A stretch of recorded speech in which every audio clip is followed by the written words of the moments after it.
Hello दोस्तों, मैं हूं गौरव। और लास्ट वीडियो में अपन ने बात किया था ऑब्जेक्ट बेस्ड कोटा के बारे में। इस वीडियो में अपन बात करने वाले हैं कंप्यूट बेस्ड कोटा। राइट, मतलब क्या कि सपोज अभी लास्ट वीडियो में अपन ने क्या किया था कि अपन ने ऐसा स्पेसिफाई किया था कि भाई ये जो नेम स्पेस है इसके अंदर केवल और केवल दो पॉड क्रिएट हो सकते हैं। राइट, बट क्या हो कि वो जो दो पॉड क्रिएट हुए हैं वो ही आपका सारा का सारा सीपीयू यूटिलाइज कर रहा हूँ। राइट, जबकि अपने को कैसे स्पेसिफाई करना था कि ये जो नेम स्पेस है इसको 1 GB रैम, इसको 2 GB RAM. Right, and 1 GB RAM में भी केवल मैक्सिमम 5 ही पॉड क्रिएट कर सके। ऐसा नहीं कि 1 GB रैम में वो 50 पॉड क्रिएट करके रख दे। राइट, तो अभी बात करते हैं compute base quota. Compute base quota के अंदर अपन क्या कर सकते हैं, कंप्यूट बेस कोटा के अंदर अपन सेट कर सकते हैं कि ये जो नेम स्पेस है ये मैक्सिमम 1 GB या एक स्पेसिफिक कितना मेमोरी और कितना सीपीयू यूज कर सकता है। राइट, तो वो जो चीज़ होती है वो होती है कंप्यूट बेस कोटा। अब चलो, बात हो गई, एकदम यूज केस एकदम सिंपल है। वहाँ पे आप नंबर दे रहे थे कि 5 पोर्ड बनने चाहिए, 6 पोर्ड बनने चाहिए, ये कितने ऑब्जेक्ट बनने चाहिए। यहाँ पे आप रिसोर्स या कंप्यूट बता रहे हो कि भाई ये जो नेम स्पेस है ये मैक्सिमम 1 GB रैम यूज कर सकता है या एक CPU यूज कर सकता है। राइट, चलो तो अचीव कैसे करेंगे ये चीज़ करके देख लेते हैं। एंड इसका यूज केस तो अपन पहले ही देख चुके हैं नेम स्पेस के यूज केसेस में। राइट, चलो kubectl क्रिएट ns, मैं एकदम फ्रेश नेम स्पेस क्रिएट कर रहा हूँ इस वीडियो के लिए भी, my ns। ठीक है, kubectl describe ns my ns। कोई रिसोर्स कोटा सेट नहीं है। ठीक है, चलो vi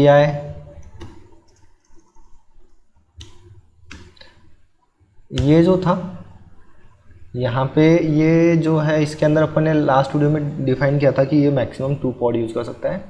इसको मैं यहाँ से डिलीट कर लेता हूँ।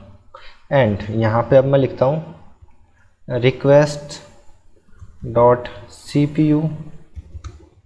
Right, and request dot memory. Request dot CPU में मैं इसको कर देता हूँ कि ये जो है ये 500 मिली CPU यूज कर सकता है। राइट, एंड या 500 मिली CPU से अच्छा है कि 0.5 लिख देता हूँ। एंड मेमोरी इसको मैं डिफाइन कर देता हूँ 500 MI। ठीक है, एंड अभी लिमिट सेट करता हूँ, लिमिट्स डॉट CPU, इसको मैं 1 CPU कर देता हूँ। एंड लिमिट्स डॉट मेमोरी, ये मैं कर देता हूँ 1 GB। अरे बाप रे, 11 और नहीं 1 GB, ठीक है। राइट, तो अभी मैंने क्या कर दिया कि ये जो अभी ये रिसोर्स कोटा क्रिएट होगा और ये जिस भी नेम स्पेस के अंदर अपन इसको क्रिएट करेंगे उस नेम स्पेस के अंदर जो CPU की जो रिक्वेस्ट रहेगी, जो पॉड क्रिएट करेंगे। राइट, अभी आप जब पॉड की बात करते हैं तो वहाँ पे अपन ने resource request and resource limit use किया था। रिसोर्स रिक्वेस्ट कब काम आता था, जब आप जब शेड्यूलर पॉड को शेड्यूल करता था तो देखता था कि उसको मिनिमम इतना GB तो रैम चाहिए या इतना तो CPU चाहिए। राइट, तो उस टाइम पे वो यूज आता था। एंड लिमिट कब यूज आता था, लिमिट यूज तब आता था जब आप बोल देते थे कि भाई ये जो पॉड है ये मैक्सिमम 1 GB या एक स्पेसिफिक जो आप वहाँ पे असाइन करते थे कि 1 GB 2 GB या 500 MB, इससे ज़्यादा ये रैम यूज नहीं करना चाहिए, वहाँ पे लिमिट यूज आता था। तो क्या अभी आपने एक नेम स्पेस के अंदर 5 पॉड बनाए, उन सारे पॉड के टोटल काउंट करोगे तो उनका यदि रिक्वेस्ट इससे ज़्यादा नहीं होना चाहिए। राइट, रिक्वेस्ट का मतलब क्या, आपने 5 पॉड क्रिएट किए, 5 के 5 पॉड में आपने रिसोर्स का रिक्वेस्ट एंड लिमिट सेट किया, तो उन 5 पॉडों का रिक्वेस्ट जो है टोटल काउंट करके इससे ज़्यादा नहीं होना चाहिए। राइट, इस रिक्वेस्ट से ज़्यादा। एंड उन 5 के 5 पॉड का जो टोटल करके जो लिमिट होगा वो इससे ज़्यादा नहीं जाना चाहिए, राइट। डोंट वरी, अपन देखने वाले हैं प्रैक्टिकल में, बस थ्योरेटिकली समझ लो कि उन सब का रिक्वेस्ट का काउंट इधर के रिक्वेस्ट के काउंट से ज़्यादा नहीं होगा एंड उन सब के लिमिट का काउंट इधर के लिमिट के काउंट से ज़्यादा नहीं होगा। चलो क्रिएट करता हूँ kubectl apply -f -n myns, right. तो यहाँ पे अभी आप देखो नो रिसोर्स कोटा था। अभी देखते हैं kubectl डिस्क्राइब ns myns। तो अभी आप देख सकते हो यहाँ पे अपन ने ये सारा का सारा सेट कर दिया, राइट। यहाँ पे जहाँ पे अपन ने 0.5 लिखा था वहाँ पे 500 मिली CPU आ गया, राइट। आपको मैं दिखाऊं kubectl गेट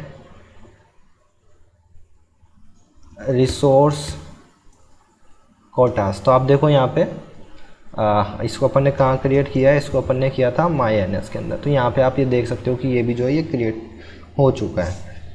चलो ये सारी चीज़ तो हो गई, अब अपन आगे बढ़ते हैं, एक पॉड क्रिएट करते हैं, ठीक है। vi pod.yaml। चलो सबसे पहले तो ये पॉड क्रिएट करके देखता हूँ मैं ऐसे कैसे। इसके अंदर ये सारी लाइन कमेंट्स हैं, ध्यान रखना, ठीक है। kubectl apply -f pod.yaml and मैं नेम स्पेस दे देता हूँ -n myns। तो आप देखो पोर्ट क्रिएट नहीं होगा, राइट, एरर आ गई।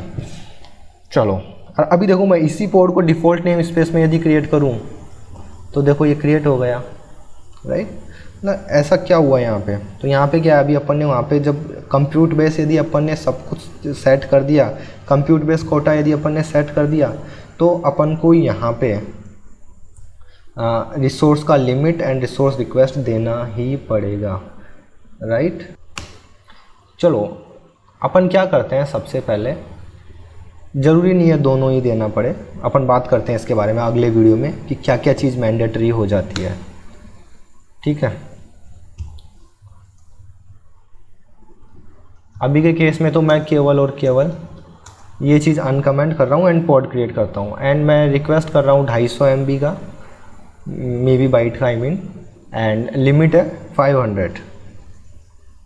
चलो तो फिर अभी क्रिएट करते हैं इसको एंड देखो अभी ये आराम से क्रिएट हो गया। एंड अभी आप देखो kubectl get pods -n myns, यहाँ पे ये पॉड मिल रहा है एंड उसके अलावा kubectl डिस्क्राइब ns myns। तो आप देख सकते हो यहाँ पे कितना यूज़ आ गया, राइट। अभी सेम ऐसा कैसा यदि अपन ने एक पॉड और क्रिएट करने का ट्राई किया तो क्या होगा, क्या, राइट। यहाँ पे 500 mi है एंड ये gi, तो हो जाना चाहिए, राइट। तो यदि मैं बताऊँ vi pod.yaml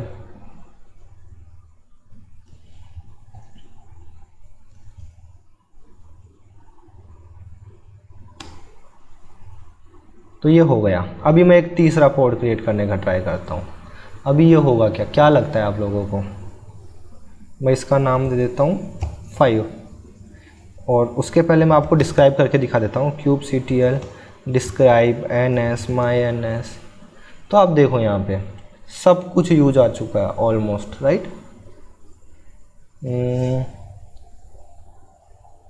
या आप ये चीज़ देखो यहाँ पे लिमिट 1, राइट। चलो ट्राई करके देख लेते हैं एक बार।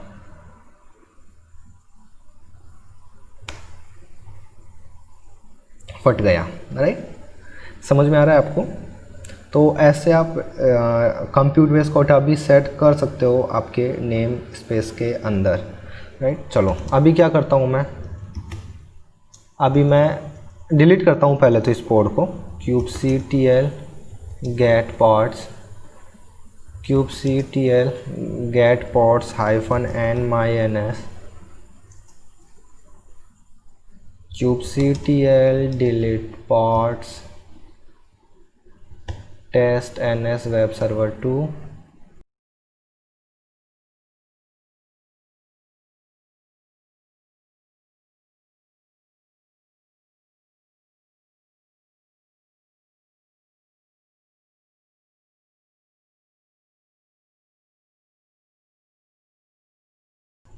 अभी मुझे आप लोगों को क्या बताना है, सबसे पहले अपन थोड़ा सा जो अपन ने pod.yaml फाइल लिखी है उस पर थोड़ा सा R&D करते हैं, क्योंकि वो जो अपन अभी R&D करेंगे वो आपके अगले वीडियो के लिए आपको थोड़ा सा रेफरेंस रहेगा, ठीक है। चलो vi pod.yaml क्या हो यदि मैं यहाँ पे ये जो रिक्वेस्ट है ये असाइन ना करूँ, ठीक है, और केवल लिमिट किया kubectl गेट पॉड्स की जगह मैं करता हूँ kubectl apply -f pod.yaml -n myns, देखो क्रिएट हो गया, राइट। यदि आपने कैट pod.yaml यदि आपने रिक्वेस्ट जो है वो यदि आपने नहीं दिया और आपने केवल और केवल लिमिट सेट कर दिया तो पॉड क्रिएट हो रहा है, राइट। ये इंटरव्यू क्वेश्चन है, ध्यान रखना, मतलब मैं खुद ये मतलब मैं कभी इंटरव्यू लेता हूँ गलती से तो मैं ये चीज़ पूछता हूँ, ठीक है, कि क्या हो कि यदि मैं पॉड के अंदर केवल और केवल लिमिट असाइन कर दूँ एंड मैं रिक्वेस्ट असाइन ना करूँ तो, राइट। चलो अब पॉड के अंदर घुस के देखते हैं ये चीज़, या तो पॉड के अंदर घुस के देख लेते हैं या फिर kubectl डिस्क्राइब ns myns में जाओ एंड आप देखो यहाँ पे आपने यहाँ पे कितना दिया था, लिमिट कितना दिया था 0.5, राइट। एंड आप यहाँ पे देखो यहाँ पे भी 0.5 आ गया। आई थिंक शायद समझ में ना आया हो, क्योंकि जिस हिसाब से मैं खुद सोच रहा हूँ कि मैं बिगिनर्स होता तो मुझे ये चीज़ समझ में नहीं आती, राइट। तो मैं आपको वापस एक्सप्लेन करता हूँ ईजी वे में। आपने केवल और केवल रिसोर्स का जो लिमिट है वो असाइन किया है, राइट। अभी मैं करता हूँ kubectl get pods -n myns, अभी करता हूँ kubectl describe pods test ns web server 5 -n myns। अभी आप यहाँ पे देखो मैं इसको थोड़ा सा लेस करता हूँ, अभी इसके अंदर देखो कहाँ दिख रहा है, ये रहा, राइट। तो जब भी आप कभी भी रिक्वेस्ट जो है वो असाइन नहीं करते हो और लिमिट असाइन कर देते हो तो जो आप लिमिट असाइन करते हो सेम वो ही आपकी रिक्वेस्ट हो जाती है, राइट। यहाँ पे देखो ये और ये समझ में आ रहा है। चलो इंटरव्यू क्वेश्चन क्या था, सिंपली इंटरव्यू क्वेश्चन ये था कि यदि मैं लिमिट असाइन करूँ रिक्वेस्ट असाइन ना करूँ तो क्या होगा, तो जो आपका लिमिट होगा सेम वही आपका रिक्वेस्ट सेट हो जाएगा। सिंपल, एक लाइन का आंसर, एक लाइन का क्वेश्चन। क्लियर हुआ इतना? इसका उल्टा करके देख लेते हैं।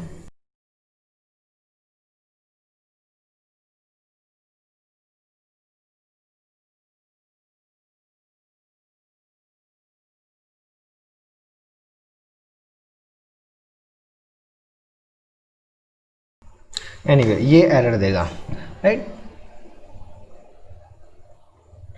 एरर क्यों दिया? क्योंकि अपन ने नेम स्पेस जो है ना, उस नेम स्पेस के अंदर अपन ने एक कोटा क्रिएट कर रखा है, राइट, कि ये नेम स्पेस है, इससे ज़्यादा यूज़ नहीं करना चाहिए। एंड जब आपने लिमिट ही सेट नहीं कर रखी, मतलब क्या कि वो कितना भी यूज कर सकता है, तो इसलिए ये फट गया। अब आप एक चीज़ देखो, जब आपने एक कंप्यूट बेस्ड कोटा सेट किया था, मतलब CPU और मेमोरी जब वाला जो कोटा सेट किया था, उसके बाद में आपको एक ओवरहेड हो गया, राइट, कि यार जब भी मेरे को कोई भी पॉड क्रिएट करना पड़ेगा तो मेरे को तो ये मेरा पॉड का डेफिनेशन फाइल बढ़ गया, राइट। मेरे को हर बार लिमिट तो सेट करना ही पड़ेगा एटलीस्ट, राइट। तो क्या ये चीज़ कम हो सकती है क्या, कि नहीं मेरे को मतलब लिमिट मेरे को देना ही ना पड़े बार बार, राइट। मतलब ऐसा कुछ हो कि जब भी कोई भी पॉड क्रिएट हो तो बाय डिफ़ॉल्ट उसको एक fix amount of memory and fix amount of CPU attach हो जाए बाय डिफ़ॉल्ट। एंड बाद में आप अलग से स्पेसिफाई कर देते हैं तो वो ले ही लेगा, बट यदि नहीं करते हैं तो वो वाला ले लेगा, राइट। ये चीज़ पॉसिबल है? तो यस, ये चीज़ पॉसिबल है। कैसे करते हैं? अब यदि वो भी मैंने इस वीडियो में बता दिया तो अगला वीडियो तो फिर आप देखोगे नहीं, राइट। तो वो चीज़ अपन अगले वीडियो में देखने वाले हैं। इस वीडियो में इतना ही, मिलते हैं अगले वीडियो में, बाय बाय।